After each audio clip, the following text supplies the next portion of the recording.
Hi guys, and welcome back to the Toffee Blues, and welcome to another live stream. I'm joined by Jordan once again, and we're here to talk about the return of the Premier League. And it's not speculation anymore, it's not discussion, it's factual. The Premier League will return on Wednesday the 17th of June, so in about 3 weeks time, with Aston Villa taking on Sheffield United and Manchester City taking on Arsenal on the Wednesday. Those fixtures are to be played first because I believe that the two game in hands that were due to be played prior to the suspension of the Premier League, and Everton are set to play Liverpool on Saturday the 20th of June in the Merseyside Derby. Now, this is where there's a little bit of a confusion that comes in.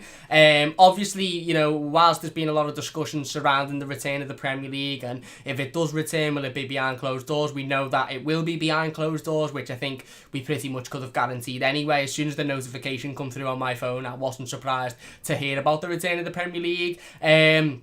But one thing was discussed multiple times over the last couple of weeks, and that is Premier League fixtures being played at neutral venues and no club being able to play a game at their home stadium. For example, Everton playing Liverpool at St James's Park, Arsenal playing Man City at Vicarage Road, something along those lines. However, according to Richard Buxton, he has come out and stated that police are willing to allow clubs to play the behind closed doors games at their own stadiums, but high profile fixtures will be advised to be moved to neutral venues. So for example, if Manchester City lose to Arsenal, the Goodison Park derby will need to be shifted to an alternative stadium, because if Manchester City lose to Arsenal, that would mean that Liverpool could win the Premier League at Goodison Park if they were to beat us, of course. So ultimately, the Premier League is set to be played on, the Merseyside Derby is set to be played on the 20th of June, which is a Saturday, and is set to be played currently at Goodison Park unless Manchester City lose to Arsenal, and then it may have to be moved.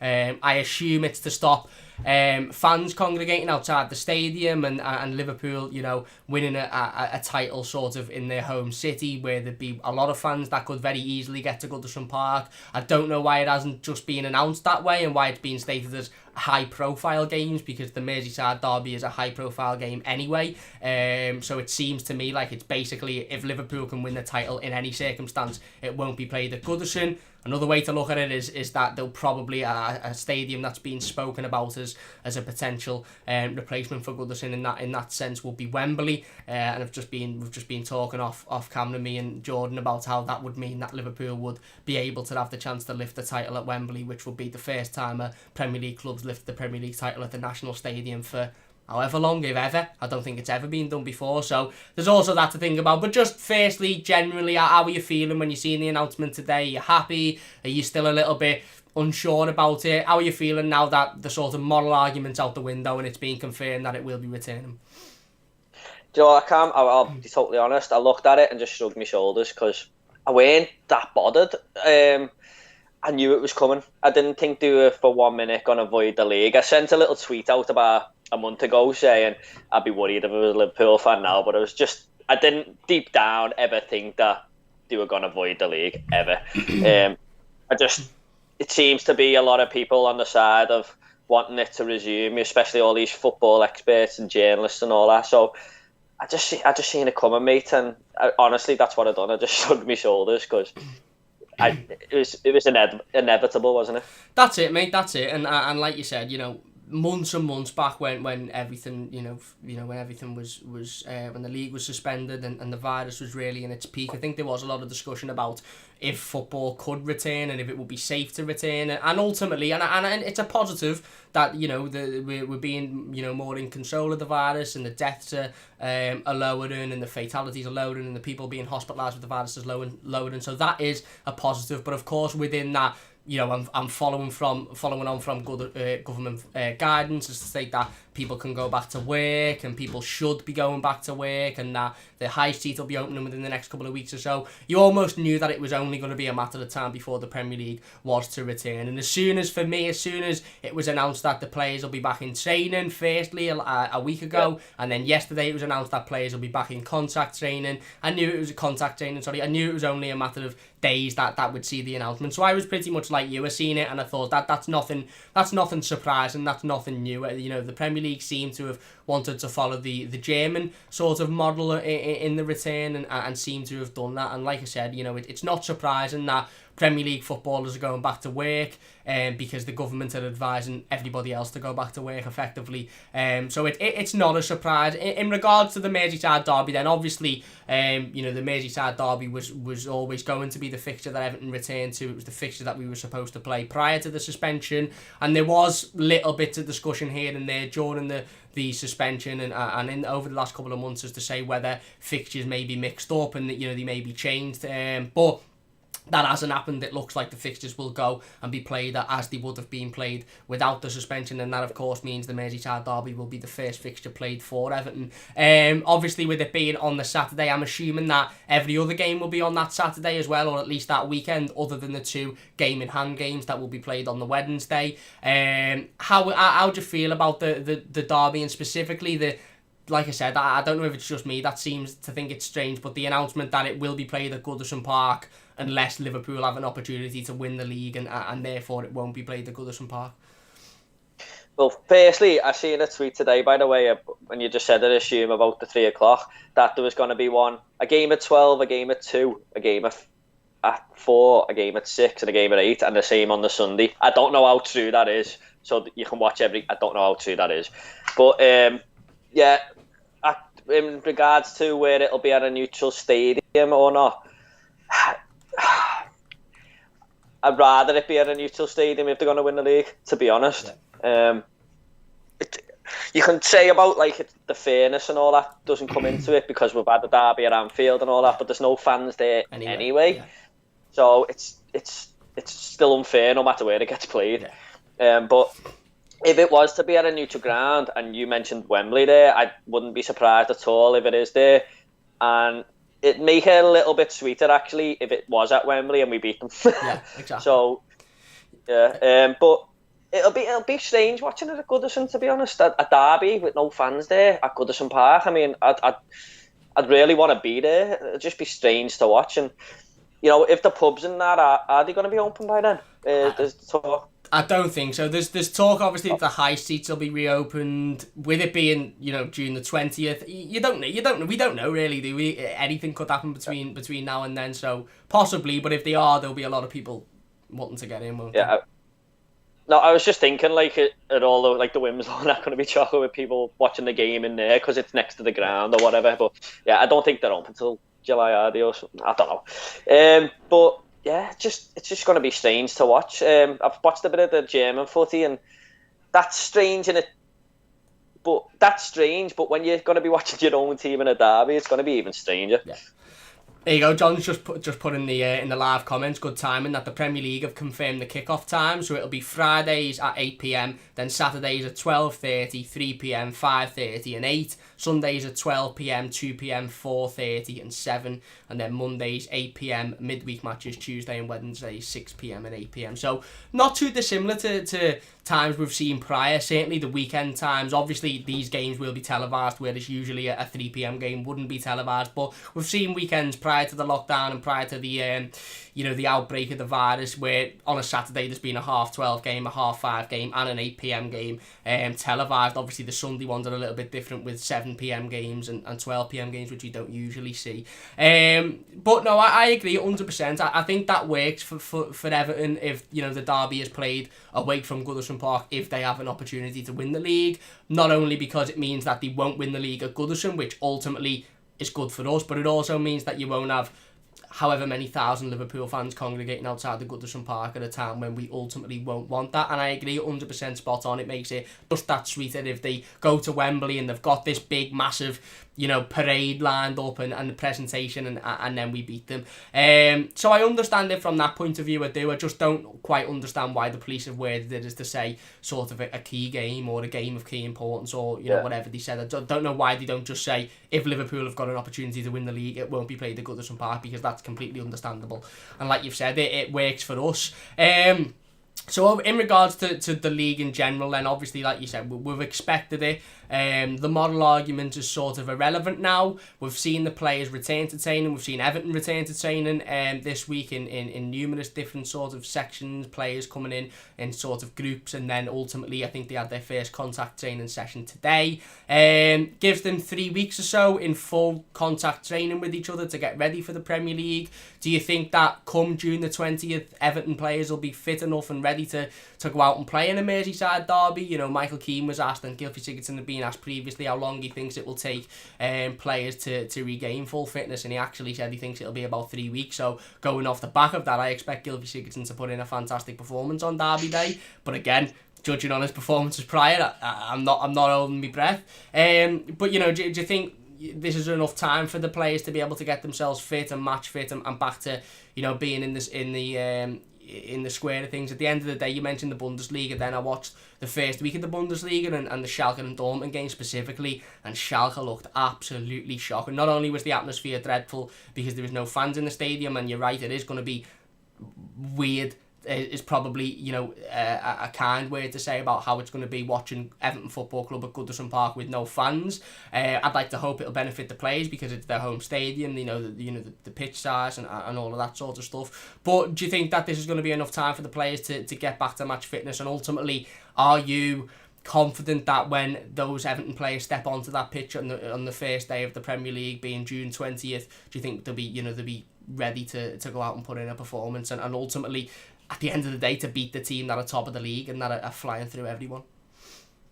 Well, all you can say is all the other teams are going to get the exact same amount of time, aren't they? Sorry, just messages coming through then. There's just they're going to get the same amount of time, so I suppose it does sort of depend on your training methods a little bit, which team's going to be a little bit fitter than the other.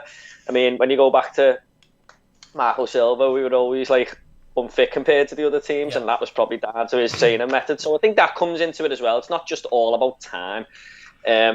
What was the question you said at the end? Oh, can we beat them? I don't know, mate. I mean, does it really matter if we're match fit or not? Yeah. I mean, we've been fit in the derbies in the past and can't seem to do it. That's so true. I think there'll probably be a lot less pressure on Everton, to be honest, with the fans. Like, not getting on the back if we go 1-0 down, 1-0 behind and stuff. So I think there's probably less pressure on Everton to get a win this time. Yeah. With, like, you know, obviously if Tom Davies misplaces a pass, there's no everyone not screaming at him. I'm not saying Everton fans are like that all the time. It happens to every team. But I don't think their mind will be too focused that it's a massive derby like usual, because, you know, there's not this big atmosphere that carries the burden on them and all that. I just think it'll be more relaxed for the players, and probably will sway in our favour, if anything. Yeah. So if Liverpool are going to win the league, the pressure's on them really to beat us. Yeah.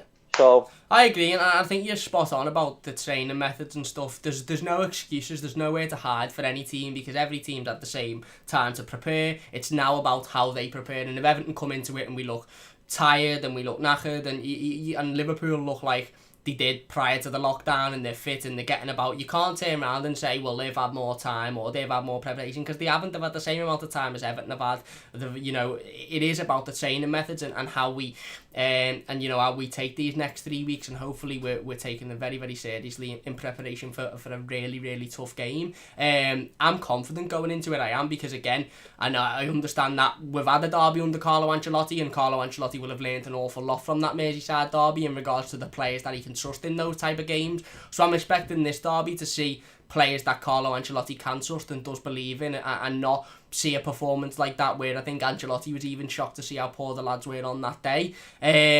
So I'm looking forward to it, and I do think that, like you said, it's not even, and it's not fair, the fact that there's been a derby played already this season in front of 50,000 Liverpool fans, and this one will be played in front of nobody. But that was always going to be the case. There was never going to be a time where football returned this season with fans in the stadium, so that was always going to be the case. I'd just like to hope, like you mentioned there, that the lack of maybe pressure that the fans put on the players in a Merseyside derby, the lack of expectation from 40,000 Evertonians looking down, may just allow the players to play a little bit calmly. And what we've seen from Carlo Ancelotti so far, just to briefly go off topic a little bit, since he's joined Everton, is the fact that he seems to calm the players down in every single situation. If a player seems to be getting too worried, too, stressed, too, having a little bit of a worry about the game, he seems to just calm everybody down. He puts an arm around them and he says, listen, you don't have to worry about that, just focus on going out there, playing your game, doing what you've been taught and having fun. And that could really, really play into our hands in the return of the Premier League, with no pressure in the stadium in regards to nobody watching on. The players adopting that sort of Ancelotti mentality of just calm it down, play the football play the football you're used to, and enjoy yourself. That could really, really play into our hands and play into our favour. We'll dive into the live comments in a minute then. I know I said before, ultimately the model argument as to whether football should or shouldn't have returned, and whether it should be returning on the 17th of June or not, is irrelevant now because it's going to return. But I'm going to ask you about it anyway because I still think it's an interesting topic to talk about. I know obviously your emotion and your feeling was a lot like mine and a lot like most people's, where we just sort of shrugged the shoulder and went, yeah, you know what, it was expected. But taking away that expectation, do you think that football is safe to return at the moment? I know you've recently gone back to work after the lockdown, and a lot of people are going back to work. So I feel like there's probably many parties and many divides in this, but I feel like there's two divide. One of them is that, well, everybody else is going back to work, so why shouldn't footballers if it's safe to do so? And one is that, is it safe to do so when 10 or 15, however many footballers or staff have been tested positive, and ultimately they're mixing with others? So how do you feel, taking away the fact that we knew it was going to happen and it's to be expected? Do you think it's safe for football to return at this moment? Well, speaking about this to me mates just before we come on to this live show, actually, look, what it is, mate, most people who are going back to work will have social distance measures in place probably, but on the other hand they're not getting tested. So players are going to be flying in for tackles, going up for headers against each other, but they are tested on the other hand. So it sort of equals itself out a little bit. Do I think it's safe? I'm not a medical expert, but I'd lean more towards the side of not fully 100%. No, you could not say that it's, who's to say that one of the players, like, wives goes out shopping when these shops open or whatever, and buys herself loads of stuff, gets the virus, brings it back to the player. The kids are out in the street or whatever, bring it back to the player. You can't say it's 100% safe at all, but I just don't think it's as a massive risk as it would have been a month ago, because obviously there's word of the virus slowing down and everything. So it's one of them. It's I can't fully answer you, but all I can say is it's not 100% safe, no. No, I agree. I agree 100%, and I don't think in any circumstance it will be 100% safe. Is it safe? Yes, it is. But I think as well as the safety element of it, and the players are being tested constantly and the staff are being tested constantly, and factually that is a much more safe environment than most people going to work. It's a much more safe environment than your work, than my work if I had to go back into the office, than a lot of other people's work. So I understand that point, but I think the other point of it is players refusing to play because of fears through their own safety or their family's safety. We've seen Troy Deeney, we've seen N'Golo Kante, we've seen Glenn Murray, we've seen Sergio Aguero all come out, and various other players as well, by the way, they're just a handful, all come out and sort of express their worries about the return of the Premier League. And for me, I think the big issue that teams are going to have and that fans are going to have with this return, and I really don't think the Premier League or the FA are that bothered about it. But if Watford, for example, if Troy Deeney turns round and says, I ain't coming back and I ain't playing for the remainder of this season because I've got a young child, I've got, he's got respiratory problems, it's too much of a risk, I'm not coming back. Okay, the financial issue and whether he'd be paid or not by the club, that's irrelevant to the fan. If a Watford fan is hearing Troy Deeney saying that, all as they're thinking about, well, that's our captain, our leader, our set-piece taker, our top goal scorer, our main out-and-out striker, our source for goals gone at a crucial time of the league when we could do with getting as many points as possible. Now, Watford... It's like Richarlison saying it for us. Exactly. It's like Richarlison saying it for us, or Calvert-Lewin and Holgate saying we're not coming back. fans aren't going to think about, oh, well, they'll probably be fined or they probably won't be paid. It's, well, how are we going to put a team out without those players? How are we going to set a team out? For example, on an Everton point of view, if Jordan Pickford and Martin Stecklenburg say, we ain't coming back because we don't feel safe, who goes in goal for Everton? An under-23s keeper that's not experienced in the Premier League, and then that ultimately puts us at a disadvantage as opposed to other teams, and the fans of the top 6 or top 4 clubs are just to say, well, just expect it. You just expect it. Well, that's okay, but let's flip it on the head of a fan of a top 6 or top 4 club. Let's say that Paul Pogba, Anthony Martial, Marcus Rashford and Bruno Fernandes say, I'm not coming back and playing for Man United this season because I don't feel safe. I'm sure a lot of Man United fans would turn around and say, well, hang on, that's not fair. Or if Kevin De Bruyne and Bernardo Silva and Aguero come back and say, I'm not playing for City. Or if Van Dijk and Salah and Mane come back and say, I ain't playing for Liverpool again this season because there's too many worries. Then you'll start to see a lot more fans saying, well, hang on, how is this fair? And I think that's the other main issue, is as safe as it is, and it probably is very, very safe. And again, I've never had an issue with the league returning as long as it is completely and utterly safe to do so, to return. The other issue on top of that is, even if it is safe to return, players could turn around and say, I don't want to return because of fears, and they're well within their rights to do that. But from a fan's point of view, where does that lead you? Because Watford are automatically at a disadvantage. And like I said, Watford aren't in any real trouble of going down. Watford aren't in any real trouble of being relegated. But say Jack Grealish turned around, and I know Jack Grealish is excited about the return of the Premier League because he's put it on Twitter, but let's say for argument's sake he wasn't, and he turned around and said, I ain't coming back and playing this season, I've got fears. Then what happens to Villa? They've lost their key man, and they could potentially go down because of that. Is that their fault? Yeah. Is that their doing? No, it's not. I was just thinking when you were saying about Troy Deeney, like Watford aren't really in any danger, but and I was gonna say, if it's a relegation threatened team, or are the Championship coming back, by the way? I assume so. It's not being announced, but I assume it will all follow in the next coming days. Say like a Leeds main goal scorer, whatever, doesn't want to come back. You know what I mean? Exactly. So yeah, look, at the end of the day, Cam, no matter what happens, whether you're looking forward to it or not, this end of season thing is slightly farcical. Yeah. The way it's gonna play out, and I think they're just trying to bumble it over the line, aren't they? Yeah. To be honest, a lot of it comes down to money and stuff. But yeah, when you're putting it like that with me, it's all I can say. Yeah, it's just a little bit farcical, and it is. It is, and you're spot on. Go on. Sorry. It's not an all round fair season. Put it that way. No. I know Liverpool have probably got the title one and all that, but when you come down to like these relegated teams and all that, it isn't really fair on them. The way like some of them are going to have home advantages against each other and stuff like that. Yeah, no, I agree, and ultimately you're right. Listen, it has been treated farcically, and it is all to do with money, and they do just want to get the season over the line and then complete it, and that's why I don't think we'll see a return of the FA Cup, because I think it's just about getting the season finished, and then ultimately, that's it then, and that could be done by the looks of the times that John's put in the comments. That could be done within 3 weeks or so. That the Premier League season could be all done and dusted. It certainly could be won within a week.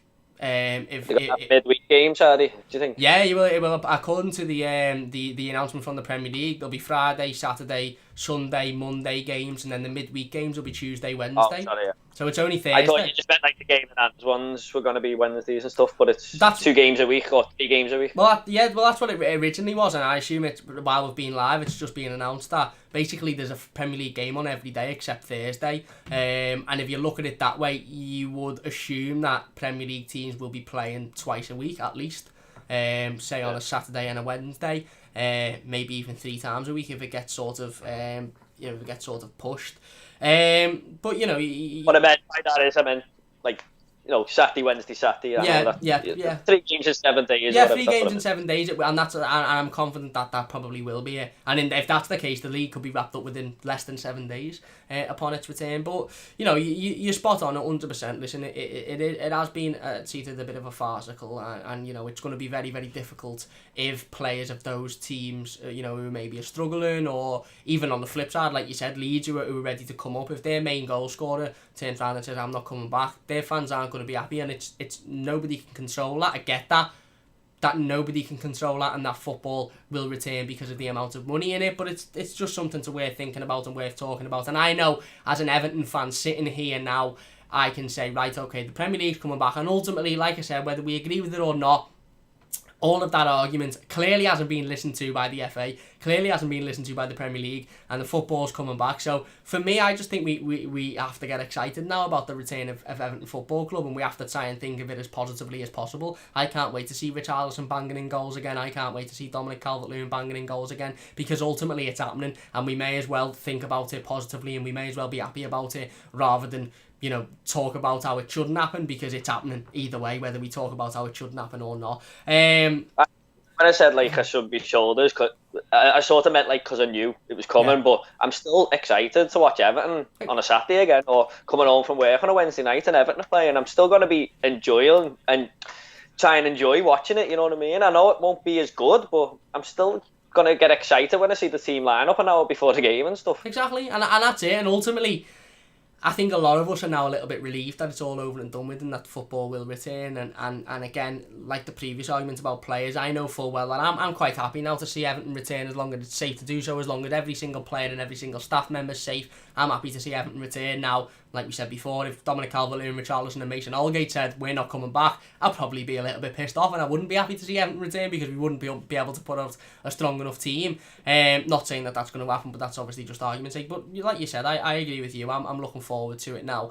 I think we have to look forward to it. I think we have to be excited about it. I think, Michael Keane's had a little bit of a Twitter conversation today with the Everton admin, which was a bit mad. I don't know if you've heard, but on Twitter now you can basically limit who replies to your tweets. I don't know how to do it. I don't know if only verified accounts can do it, but basically you can limit who replies to your tweet. So Everton had obviously made it that only Michael Keane could reply to the tweet, and they'd done a whole thread of a conversation with Michael Keane, and basically within that he was talking about his excitement of returning, and that he hopes that, although the lack of crowd is horrible, and the fact that fans make football games, he still hopes that Everton can end the season as strong as possible, which ultimately is the goal, isn't it? John says the Goodison atmosphere on Derby Day is something magical. I'd say it massively helped us get a draw that season. I reckon the players will be missing the home atmosphere despite the moans. I do agree, and it is magical, and Derby Day atmosphere is better than any other atmosphere at Goodison Park, but there's that element, and then there's also the element of like I said, the less pressure. We'll have to wait and see, won't we? We'll know within the first 20 minutes of the first game back if the lack of fans and the lack of support in the stadium is massively affecting the players, or we'll be able to say Ancelotti's really taught them to get the lack of fans out their mind and just think about calming down and playing football. I get what he's saying there, he is right, but I'm just going off the last 10 years, we haven't won one. No, so that's why I said it might go in our favour without the pressure a little bit. I'm guessing, you know what I mean? It's a guessing game, we're not going to know. Right, the atmosphere last year was incredible. Or the year before, was it 0-0? I always watch that video with the Z cars, and it was incredible. But for the past 10 years, we haven't won a derby at Goodison, so I was just thinking, could that work in our favour a little bit without the pressure? I don't know. Exactly, and you're spot on. We're never going to know until it's there. And we're either 6-0 down in the first 20 minutes and you're thinking, fucking hell, this team needs a lift by the crowd, or we're playing free-flowing football and you're thinking they're playing with no pressure, they're playing with no expectation, they're just playing to enjoy it. And like I said, we're not going to know that until ultimately we return. John said Sky will show 64 Premier League games with 25 free to watch, which again isn't a shock, is it? I believe there'll be terrestrial television, BBC and etc. that will show the 25 free games, but it will be Sky then, no BT apparently. There you go. Oh. Unless the 25 free to watch are on BT and they're just free. I don't know, that could be it, because BT have shown games previously free on YouTube and stuff, but I'm not sure. I thought the fans just watch it on their website, but I don't know. That was just guessing, I don't know. Yeah, it might be that. It might be a stream link. I'd rather BT do it because... Yeah, maybe. I'd rather BT do it because BT, whenever they've streamed games on YouTube, they've gone quite smoothly, whereas Everton usually ask people to pay 20 quid for the pre-season pass to watch 6 games, and you watch 40 minutes of one game and then that's it then. The rest of it doesn't work. Here's an interesting one for you, Jordan, straight directed at you. John said, if Jordan were to sum up this season as a film, what would it be? Oh my god.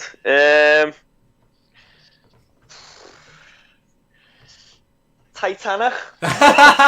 Fair enough. Fair enough. That was probably before the season ended. Actually, that was probably with the ship sinking, that was probably in the derby at Anfield.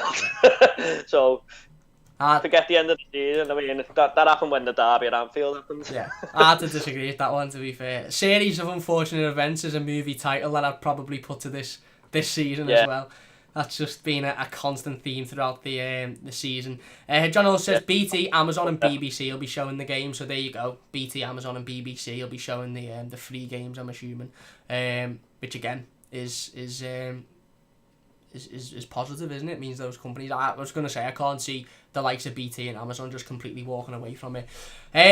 We'll dive back into the comments then. Eugene says, Monaco to lower Sidibe's asking price according to the Liverpool Echo. We were going to talk about this anyway, as well as Idrissa Gana Gueye. We'll probably move that topic to next week, but we'll talk briefly about it.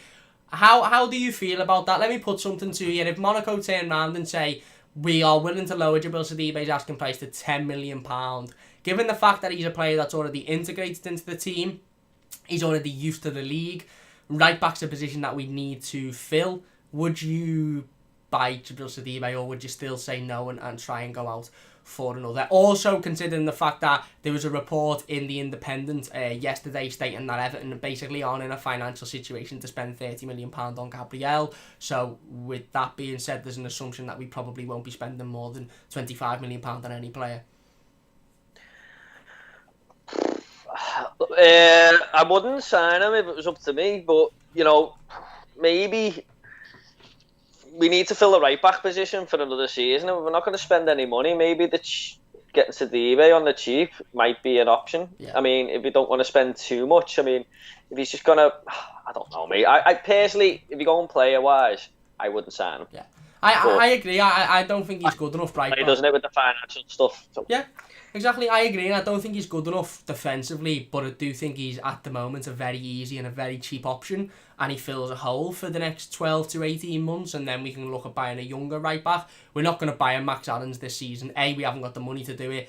B, we just won't do it. And Sidibe is almost like he's standing there going, "Go on, just buy it, just buy me." And I think brands might look and go, "Well, okay." He might even put it to the fans. He won't put it directly, but it might be a case of, well, we either buy Sidibe on the cheap and we know he's already integrated into the squad and the league, and he's used to the team and he's used to his teammates, and then we can focus a little bit of attention and a little bit of money on another position, for example, an attacking midfielder or a right wing, or we don't sign Sidibe and we have to focus loads of attention on right back and we don't bring anybody else in. And I think that could be a situation that we're sort of looking at. Us actually getting them now, to be honest. Yeah, that's. I think it's. I think Everton will. I think Everton will go for Sidibe. I do. I think it's an easy option. It's easy for brands. It's viable for £10 million. Is he a viable player for 2 years for £10 million?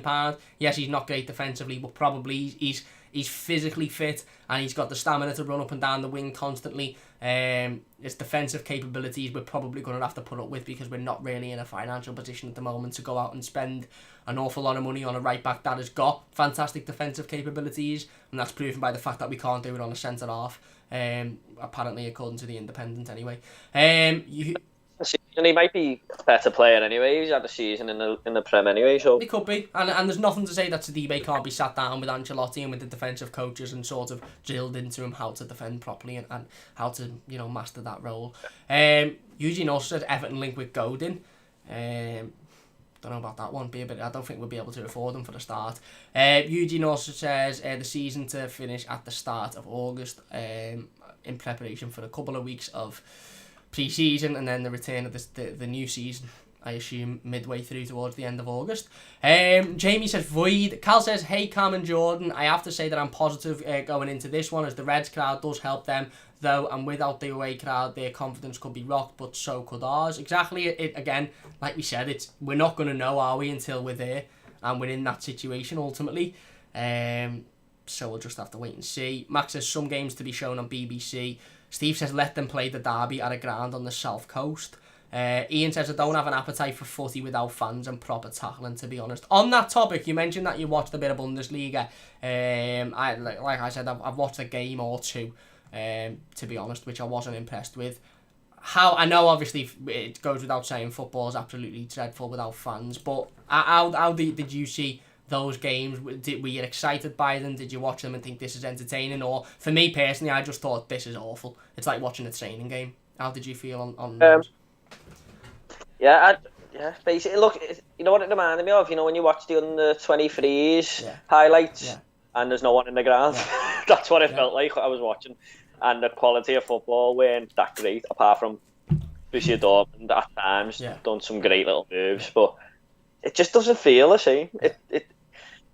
Sometimes you can hear the impact of a tackle with the crowd when they all cheer and stuff. So it's good at hearing the ball.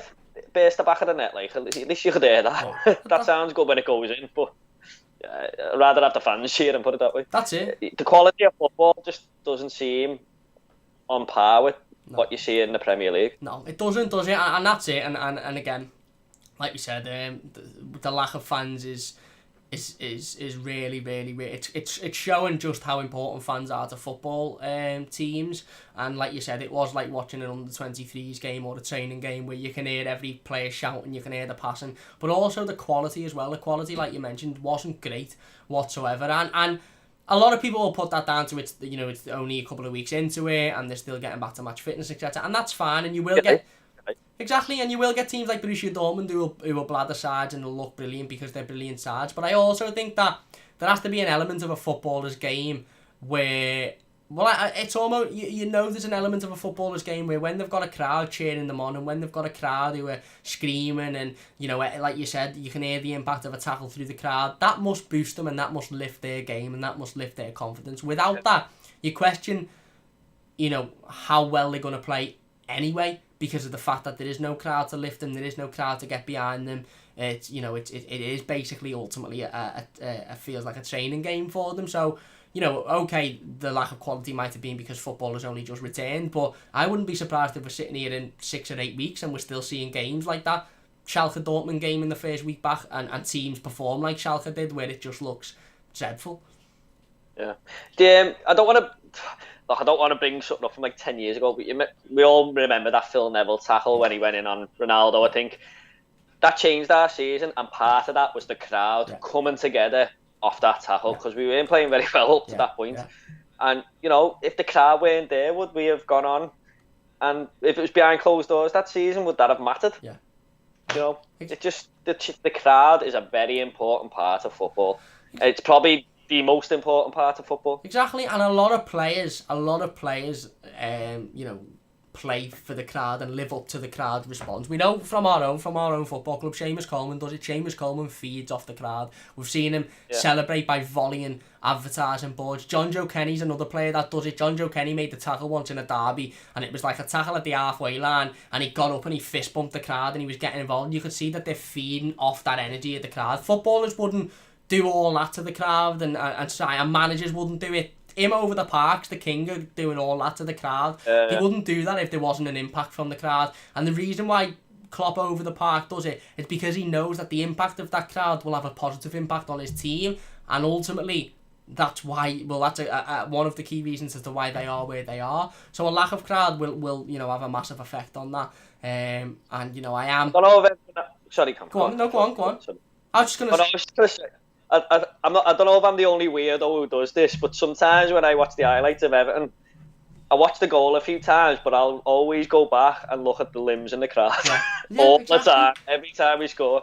Exactly, because it's great to watch, and I've done it myself multiple times, especially with the Watford game where Walcott scored. Obviously, ultimately, initially you're watching the goal, but then you look at the fans and you're seeing a fan that starts in like row M end up in like row B.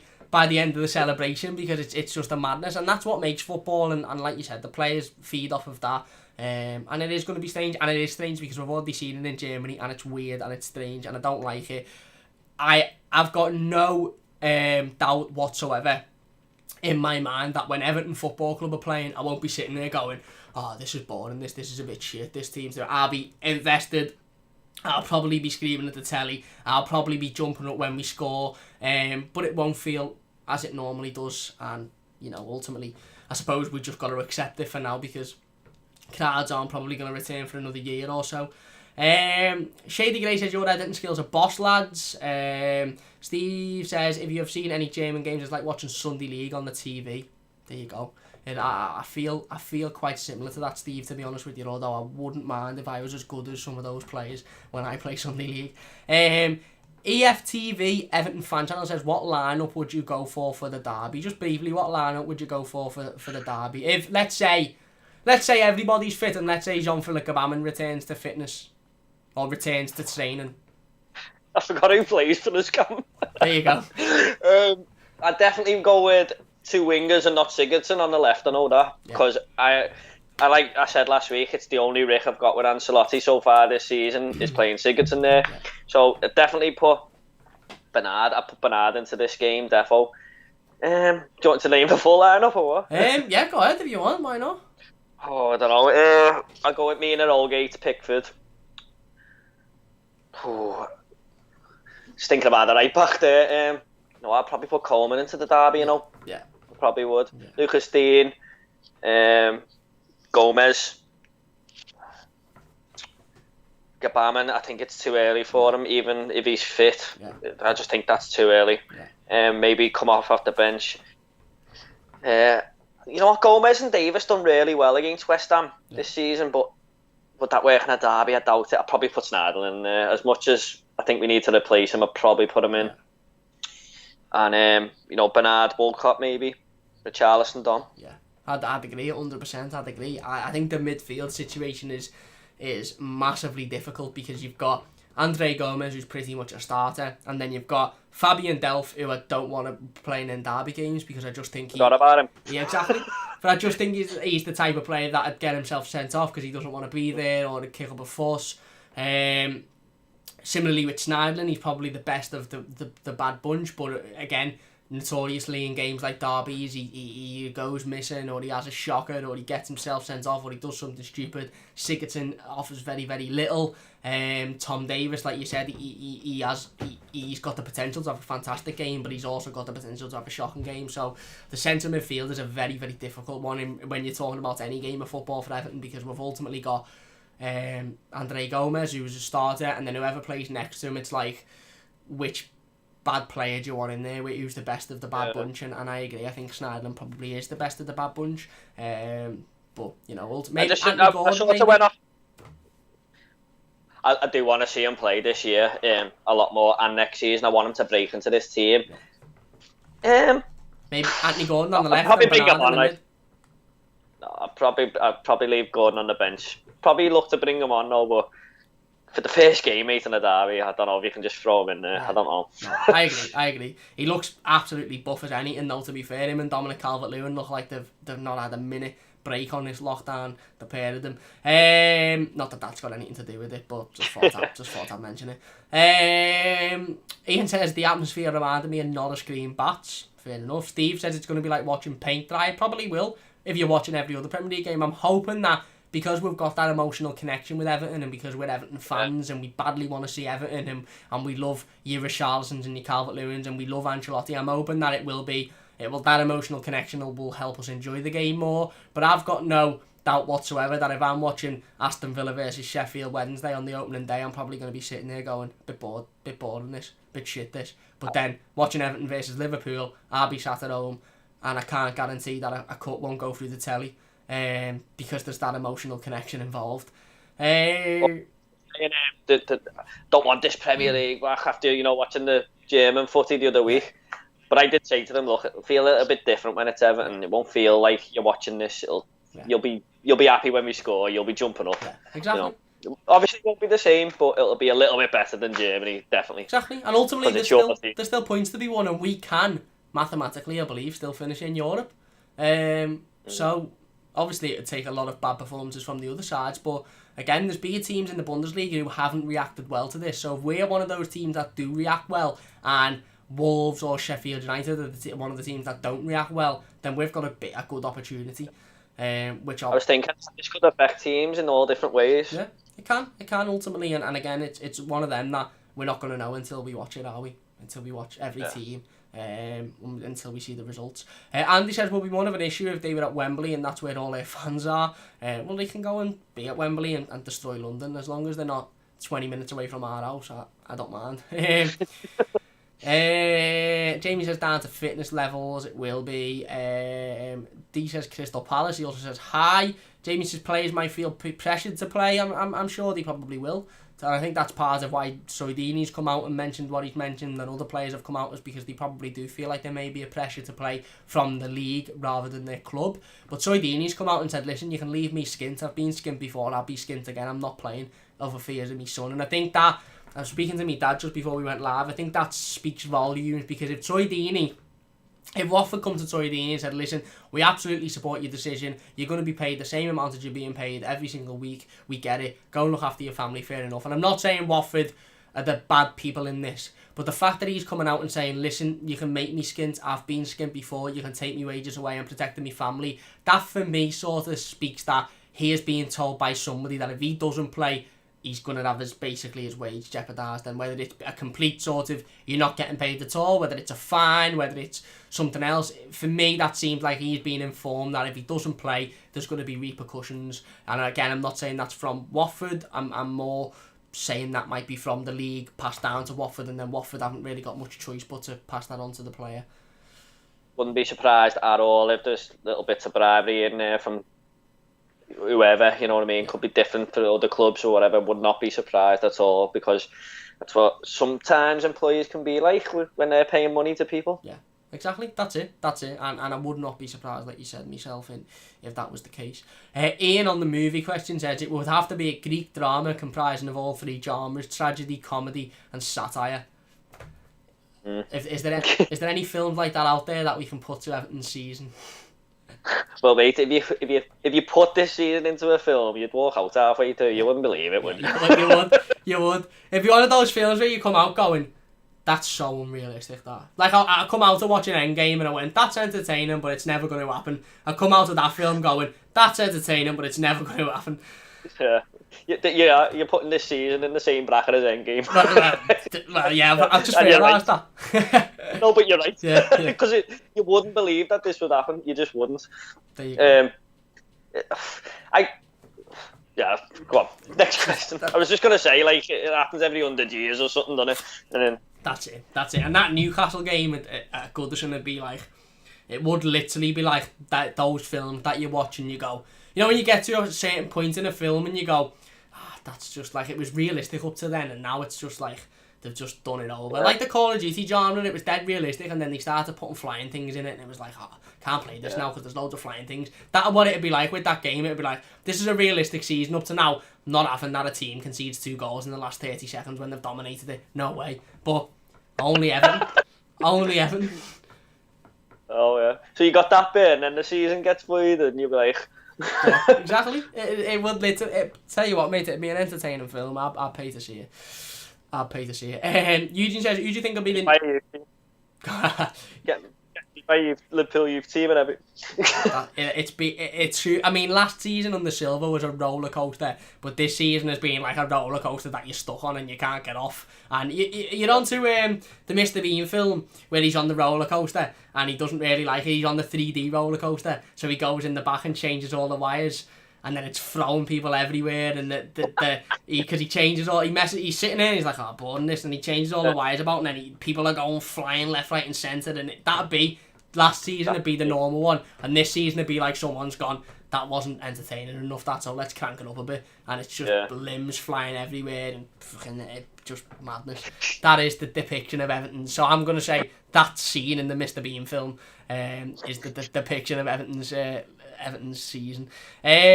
Just lastly then to finish up, Eugene says, who do you think the new Everton kit main sponsor will be, and sponsored on the sleeves? Obviously we know that Hummel have taken over as the manufacturer, and we know that Sport Pisa will be leaving the football club, and there's also some talk that Angry Birds may leave as well. So who have you got any names in mind?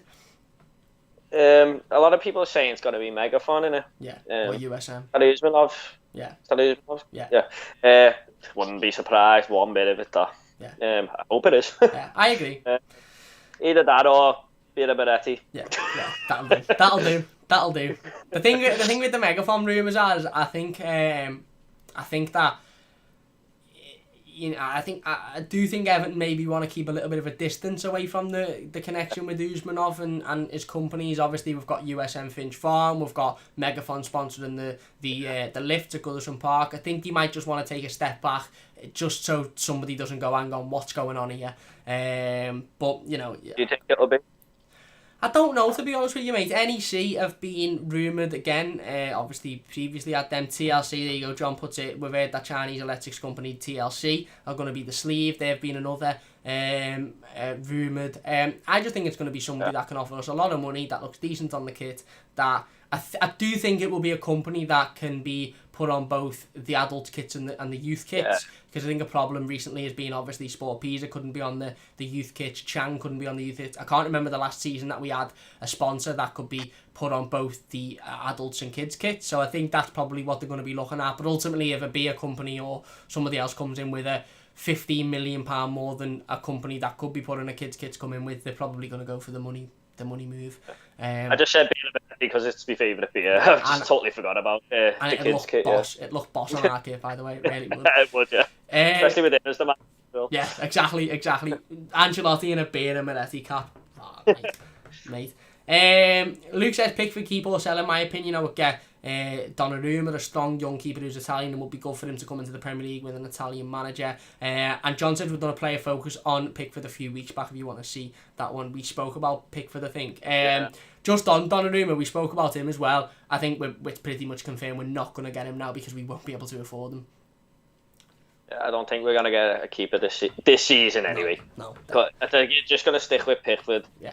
And like we said, didn't we? There's other areas I'd rather improve than one that's not really an emergency. I know we've made a few mistakes, but there's other areas I'd rather improve, to be honest. Yeah, I agree, spot on. Anyway, that's going to wrap it up for today's live stream. If you have enjoyed, please do hit that like button. It does only take a second. Don't forget to subscribe to the channel as well. You can find mine and Jordan's links in the description. You can check us out on the Mighty Blues and go and subscribe to Jordan's Movie Worm YouTube channel. Absolutely boss channel, dead entertaining content, and maybe he'll talk about if Everton were a film at some point in the future.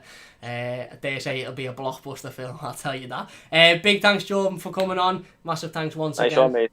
If you enjoyed, like I said, please do leave your thoughts in the comment section down below, and thanks to everybody for getting involved in the live comments once again. We'll be back next week for another Everton topic. I think we'll be talking about either Gana Gay or John Stones, so look out for that one as well. There'll also be a video up later today on Jabril Sidibe and discussing his season so far, which will be really, really interesting, obviously after the news about the